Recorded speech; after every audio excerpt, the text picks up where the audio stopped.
Assalamu alaikum wa rahmetullahi wa barakatuh. Magjia e dashurisë është prej magjive më të këqija, sepse bashkon në të dy paturpsi dhe normal mëkate tepër të mëdha. E para magjin dhe e dyta kërkesën për paturpsi, kërkesën për imoralitet. Përpiqet magjistari ose magjistarja që me magjin të ndikojë tek personi në fjalë dhe të nxjisë tek ai dëshirën për vepër të turpshme. Dietari Ibnul Qayyim, njëri prej dietarëve pra të ummetit islam, përmend një histori pikërisht për këtë lloj magjie. Tregon për një djalë i cili ishte djalë pra shembullor, djalë që sillej mirë me babain e tij. Pra ishte njëri shumë i mirë, pra i respektonte babain e tij.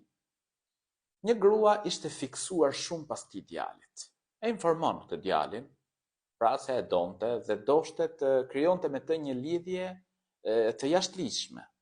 Pra lidhje normal të ndaluar. Ndërkohë që kjo grua ishte e martuar, e kërkoi këtë djalë me këmbgulje.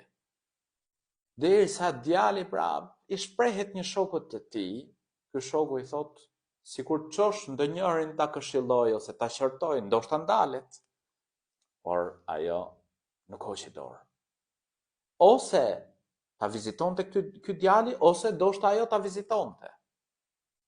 Pra kishte këmbgul në këtë gjë. Djaloshi refuzoi. Kur i humbi shpresat, shkoi tek një magjistare. I premtoi asaj një shpërblim të madh nëse i bënte magji për ta nxit këtë djalosh.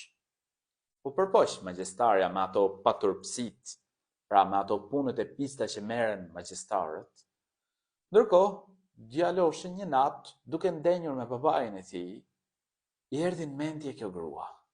Dhe një ndjenjë që asnjëherë më parë se kishte përjetuar. Pra, ju blloku mendja. U çu me njëherë, pra fali namaz, kërkoi mbrojtjen e Allahut për shejtanit mallkuar, dhe i foli babait të tij. Pra i tha si ta lidhte. Kishte besim, iman të fortë, pra nuk u dorëzu. Babai i tij i tha, për çfarë? I kërkoi që ta lidhte dhe i tregoi ngjarjen.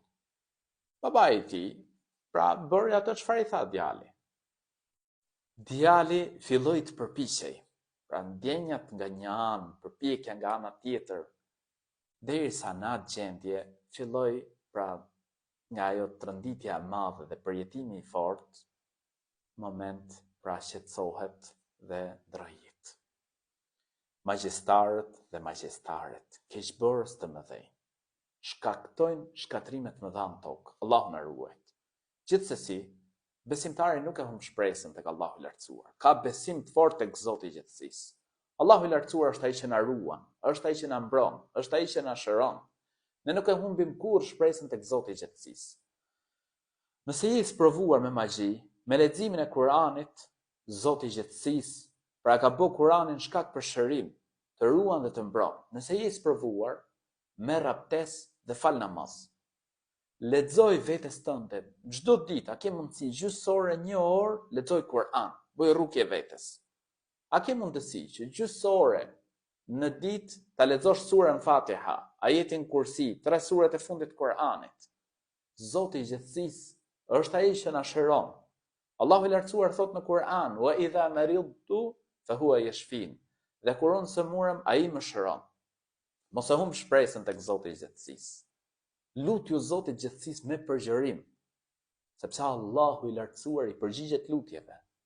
Sado situatë vështirë të kesh, dije që me mbështetje të fortë tek Allahu i Lartësuar, me lutje drejtuar Zotit Gjithësisë, ke për ta kaluar si vështirësi, dhe Zoti i Gjithësisë ka për të të shëruar.